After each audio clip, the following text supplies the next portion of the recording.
Okay, so we continue. And last time we started a new chapter. Uh, and It's very interesting chapter, and we spent a lot of time answering the question because it's very, very relevant to all of us. Right? Chapter 8, Vows of Charity, Nidrei Tzedakah. Okay.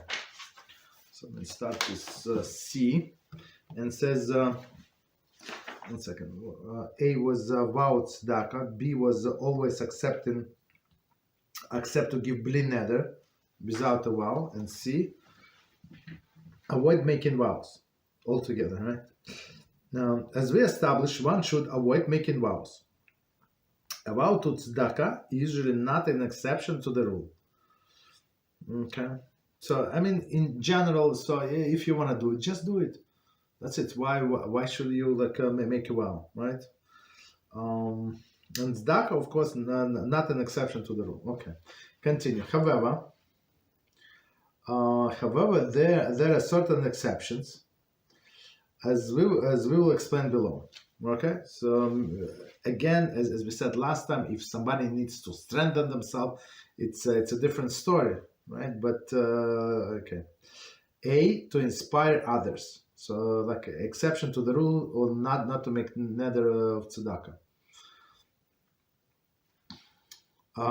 One is permitted to make a vow to give tzedakah if one, if by doing so, other people will want to emulate him and also give tzedakah.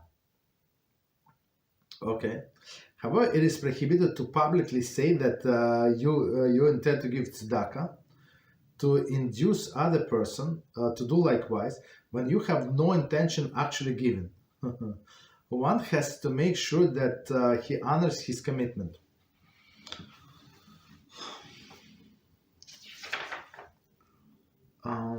Just one second, I'm gonna see if they're going to make an example. Maybe not. Okay, so let's do this one more time. So it's to inspire others. One is permitted to make a vow to give tzedakah if by doing so other people will want to emulate him to give tzedakah. So, for example, they collect money in a shul, or they have biddings. So if they're going to start with $18, they're not going to advance very much. So somebody would say $100, I beat 100, 180 or something, like start like from the beginning high, right? To inspire others to bid more.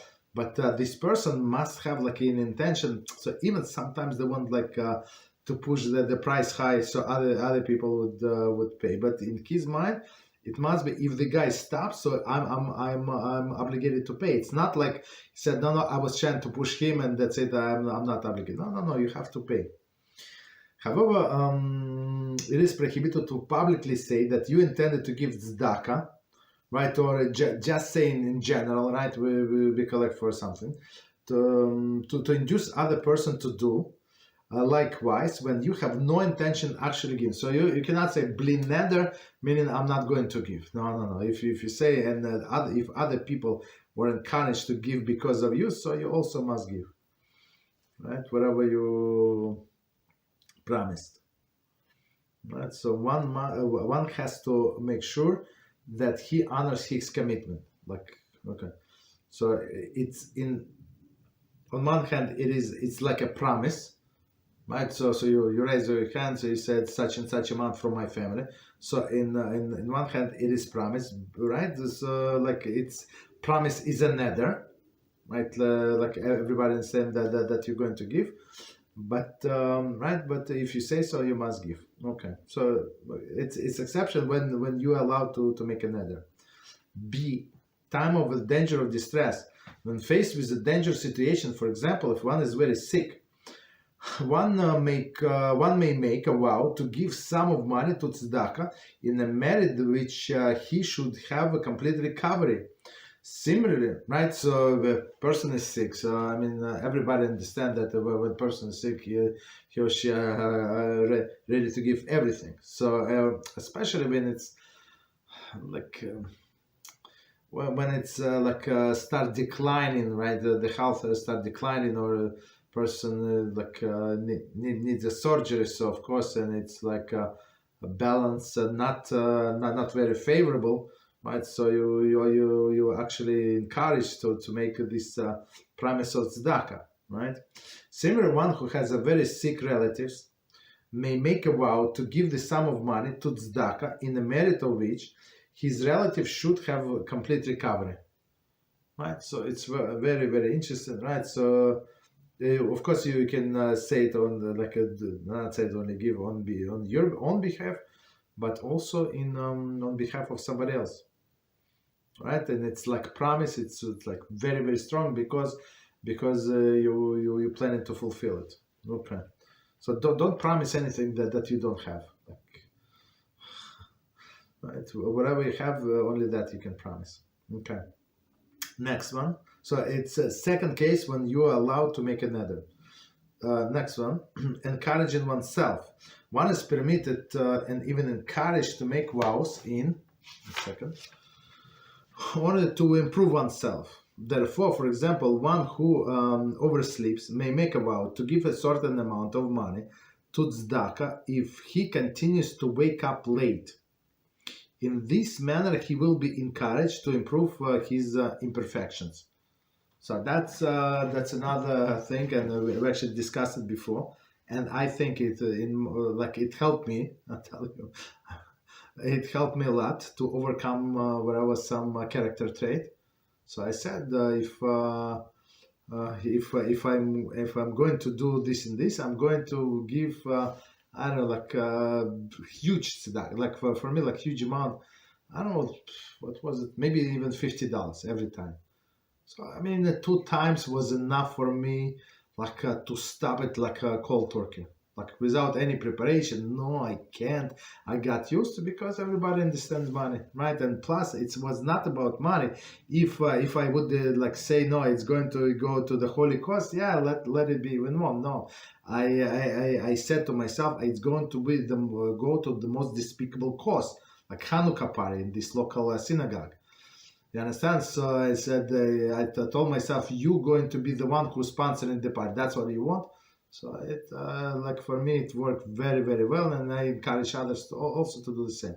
You want to start something put a very steep price, wherever is a lot for you. Right, it's manageable, but a lot, right? And you're going to stop. Okay. Of course, the cause that you promise that you promise to give, it should be something negative. So it's going to be not only money loss, but a double punishment. Of course, later on you can change the cause and upgrade and send it to Kiro, but let's leave it aside. But initially, it should be like this. Works very well. Okay, works for me. 2 times was for me enough. Very good. Next one, D. Appropriate situation. When one is in a situation where it is appropriate to accept upon oneself the obligation to give tzedakah, for example, during Itzkor, right? So usually collect money on Itzkor. When one wants to give money as a merit of one's parents, he should stipulate that he is doing it bli neder. Okay. So on Itzkor, right? They actually call on everybody, and everybody have to announce what sum do they have? Do they want to give, and to dedicate to who? Of course, it's creates a pressure, a lot of pressure, right? And people give. Baruch Hashem. So continue. Tell an important person your intention to give. It's an D. Okay. So as we said before, even before we got to this section, for a poor person, whatever you tell him, it's it's for him, it's a done deal. We must be very, very sensitive to them. If one says, right, that he intends, says is actually I think in bold, right? If one says that he intends to give a gift to a poor person, it would constitute a vow to tzedakah, and one would be obligated to fulfill it. He just says it. She said, no, I swear, I promise. No such a thing, right? Just say that, we should buy this, we should sponsor this, right? Similarly, if one hires a poor person and they agree on certain wage, it would constitute a vow of tzedakah, and one would have to honor it. So, meaning, if even if this person is not going to underperform, and you use the only reason you hire this poor person is to give him honorable livelihood, right? So of course tzedakah is good, but he has to work. It's not right. So for example, when we try to help this organization, right? We were part of this organization to deliver food and stuff like that, and I would deliver food, and I would carry the boxes, and they say, should you do you need help? And I said, no worry, and then my wife told me, you must allow them to help, and they would send kids, and they would try it, they would carry the boxes, of course, not kids, but grown up, the children living with them. So I would give them the boxes, even to the girls, to carry the boxes. So they by helping, they would feel better. You understand? So if we can give this poor person some kind of job, of course, overpay them, make them happy, but we have to treat this payment, this money, as a tzedakah. So meaning, if he broke everything, he did exactly opposite what you told him, it doesn't matter. You just swallow the losses and give him the whole amount, because it is tzedakah. Okay. So, you see, women have this, as we said, sixth sense, right? So I said, no, I want to do the mitzvah all the way. She said, no, they wanted to help, allow them to help, right? Very interesting. Okay, so continue. Any questions before I continue? Actually, go to the new section. Okay. Rabbi? Yes, go ahead. So a question was just put on the board. It says, if a person promised to give a sum of tzedakah under influence, like drunk or extremely tired, does it still count as a vow? No, I mean, it would fall under one of the openings that's not what he meant. You understand? It's actually the first. It could be compared to the first opening, right? To cancel this promise when the Talmud says when somebody did something, but when he was angry. Right, he said that he was angry. He said that this house is forbidden to you. You're out. I'm going to disinherit you. I swear. A person was angry. So of course that's not what I meant. It's simple to cancel this nether, right? So because he was not in his senses, and here's the same case, right? We don't. Somebody was drunk. Yeah. Okay. That's it. Hello? Yes. So what about when a person feels threatened by the other party because the other party gets a little aggressive, pushy? Does this count as a vow?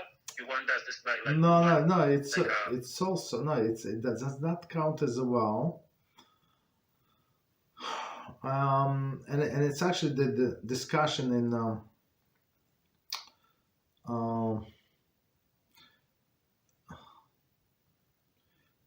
the laws of Gneva Ve'aveda, meaning laws of what is it? It's not the thievery, but what is it, like bandits, right? The bandits and returning of the lost property, stolen property. So we said that Rambam said that if somebody threaten you, right, and push you, pressure you, not push, like pressure you to sell you your field. For example, somebody said, I came to you, said, sell me your field. Said, thank you very much, sir, I appreciate, and then nice to see you, but it's not for sale. So they actually pressure you, like through maybe for government officials, this, I don't know, whatever they came and threatened you, and meaning it's not like they were trying to take away, but he offered the price, right? The market price, and even above the market price. Let's say the field costs, I don't know, $7,000. I'm just making price, right? $7,000. He said, you know what? It's very dear to you. I know that I'm going to pay you $9,000, and you're out. And I'm not asking.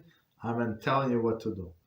So and there are two opinions. According to one opinion, it's sale is null and void, right? You can go like if Jewish court has authority, so they just cancel the sale right after the fact. Maybe there's no more threat, or after some time, right? Or a second opinion, it's actually no. If he agreed even after the duress, and he got the money, then he was not cheated in money wise. So it's the sale is still good. So. Meaning what? That if something did something under the pressure, in many cases, like it's not counted. It's not counted. Right? That's why. Another example: if somebody was told to kill somebody, right? And one of the three things that you have to give up your life and don't do it, right? And he did kill the person. So the person who killed is not like after the fact, like he was not supposed to do that, and he was supposed to die. We know that, right? But after the fact, he's not going to get a death penalty, right? Because he was threatened. So that's the concept, right? So I mean, under the duress. Okay. What else? Thank you, Rabbi. You're welcome. Okay, so continue. So next one is section E, and it says delaying and keeping one's vow. So basically we said so to poor person, again, I mean I said a few times, but because I deal with poor people, and it's very sensitive, very sensitive, and they because they for them, like maybe for you it's not such a big deal, but for them it's like matter of death and life and death, like literally, right? For example, we're trying to help somebody, and he's a teacher in a cheder, and this director of the school told us he's such a precious teacher. It's not such an easy thing like to find him, and we're trying to rent him an apartment, but we can pay him only so much, of course. So and basically they're trying to get the money, like several people chip in, so they are going to chip in, and others. So we're planning to pay. I mean, my guys, right? So planning to pay 10% of his rent. So and this person asked like it's 10%, but it's the poor, like people are so poor. So they asked me like 3 times, not through my assistant, right? 3 times, are you promise to pay? Please don't say do and don't, like because it's it's for them, it's for poor people, it's life and death situation. So we have to be careful. We said, of course, we're going to pay Beezrat Hashem, of course, and we said we're going to give you 2 months notice. If something goes wrong, so we're going to have some funds, if God forbid something goes wrong, we pay you, we give you notice 2 months in advance, or something. Right, but so they're very worried because for them it's a big deal, even it's only 10%. Okay, of the rental income, of the rent.